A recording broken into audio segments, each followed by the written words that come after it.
How often have you heard that a game doesn't get good until you're a few hours in?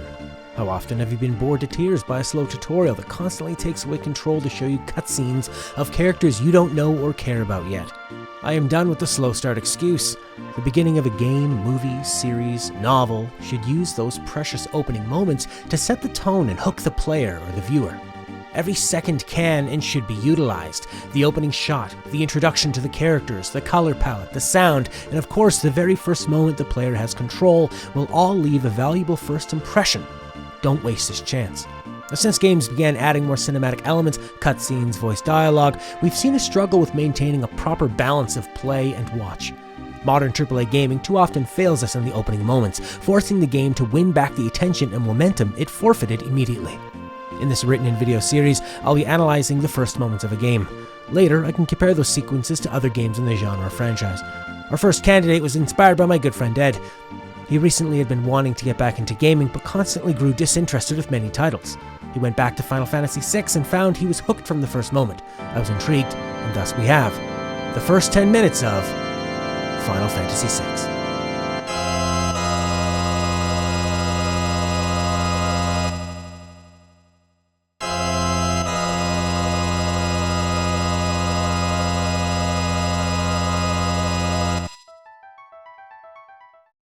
Minute 1. A backdrop of snowy cliffs. Intimidating. Barren. A story scrolls about the War of the Magi, reducing the world to a scorched wasteland. Magic ceases to exist. The next scene tells us that 1,000 years later, iron, gunpowder, and steam engines have been rediscovered. High technology reigns. The camera now scrolls over a town showing this technology. Still snowy and rocky. Must be in the same place as the first scene, but from a different perspective. But there are some who would enslave the world by reviving the dread destructive force known as magic. The camera pans up over this monstrous structure. It's cold, lifeless, lots of steel. It's intimidating in size. It dwarfs the town. And a lone figure is seen for just a split second moving out of frame. This character will eventually match up with the text warning, but we can only wonder for now, and many will have missed his appearance. The camera pans back down towards where this figure disappeared. The music gets hopeful, and then sad.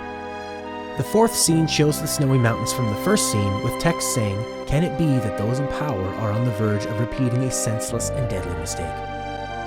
This first minute has told us the most important parts of the backstory and lets us already know the present conflict. Magic was destroyed in a catastrophic war, but humans have built themselves back up with technology. We also know that someone could bring magic back to enslave the world, and that someone could be on the verge of making this mistake.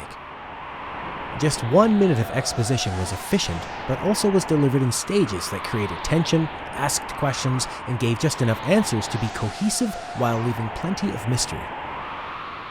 Minute 2. The camera rests on a white peak in this lonely cliffside for a long moment as the wind howls. 3 figures eventually reach the peak in high-tech suits. 2 are helmeted guards. 1 is a girl without armor. What is their relationship, we wonder? The first words spoken are from Vix. There's the town. We assume he means the town we just saw. We know the snowy area and the snowy town are in close proximity. Letting the viewer know where they are is obviously important, but too often forgotten. Wedge speaks. Hard to believe an Esper's being found intact there, 1,000 years after the War of the Magi. This Esper sounds rare and is capitalized for importance. It also must be magical and a part of the previous magic-filled world, since it's rare to find one so long after the Magi War. The soldier ponders if it's still alive, letting us know the Esper is a living thing, not a mineral. Wedge assumes it is when he says, "Judging from the urgency of our orders." The plot has already let us know how important Espers are and introduced the doubt that it might still be alive. The girl is finally addressed. Vix. And this woman, this sorcerer, why is she here? Oh, now we know that magic is bad news, at least for these soldiers, yet they have a sorcerer with them, and the soldiers aren't even important enough to know why. Vix tells us she fried 50 of our Magitech armored soldiers in under 3 minutes. Now we know she's very powerful. We know she could easily kill 25 times the amount of soldiers that are currently with her. She must be in charge or enslaved somehow. Wedge says, not to worry, the slave crown on her head robs her of all conscious thought. She'll follow orders. Alright, now we have empathy for this badass girl. We know the soldiers are baddies and that we probably don't want to see them get the Esper. Wedge ends minute 2 by saying they'll approach from the east and yells, "Move out!" This feels authentic to how a soldier would think and speak in this situation. They walk away, but the slave sorcerer following behind.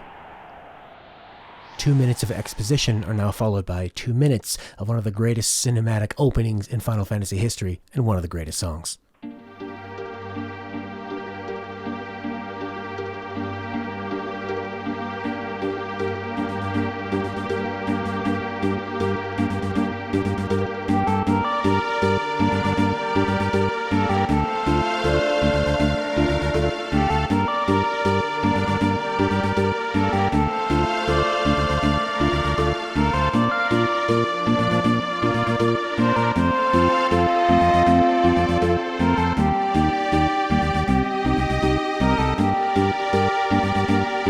It's nowhere near as complex as future Final Fantasies would show us in introductions that last for much, much longer, but its simplicity is still very, very powerful.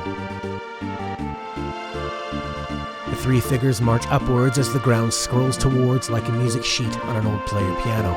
Snow falls and the mountains in the distance slowly move closer. The track is driven by a persistent military snare, while a mournful melody cries a call in response. It sounds hopeful, yet melancholic, as if trying to fight against the relentless snow and weather itself. Credits roll during this scene, like a film. This was rarely, if ever, seen in video games at the time. Gamers knew they were in for something special. 2 minutes for the song and walk. It's the longest we've spent on one section so far, and it's one continuous shot. This game had some swagger. Minute 5. The two soldiers and sorcerer are now in the steam town we saw earlier. Wedge suggests putting the girl on point, as he says there's no sense taking any risks. Now, we hate the soldiers even more for putting her in harm's way to save themselves, especially with how dismissive the tone is, as if she's an inanimate object to use how they want. The wind howls as they walk through the city. The first enemies appear, remarking on your Magitech armor, and they say that even their town isn't safe anymore. In this first battle, we see that the enemies attacking you are doing very little damage, maybe 1 to 6, while you are killing one enemy with every shot. It's clear that your force are the aggressors and that these villagers are the underdogs. The battle is over quickly. You spend the rest of minute 5 slaughtering more guards who sacrifice themselves to protect the Esper, as you draw closer, one group of enemies at a time. In just 5 minutes, we've learned the backstory and main conflict, the battle system, heard a killer theme song, and the tension is still rising as we get closer to the Esper. The table is set, the girl is mysterious, and we are well on our way into one of the greatest adventures of all time. This is how you start a game.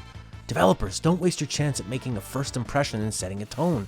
Don't make starting new games a chore where the player might not ever come back. Final Fantasy VI is one of the greatest games for a reason, and it starts in the first 5 minutes.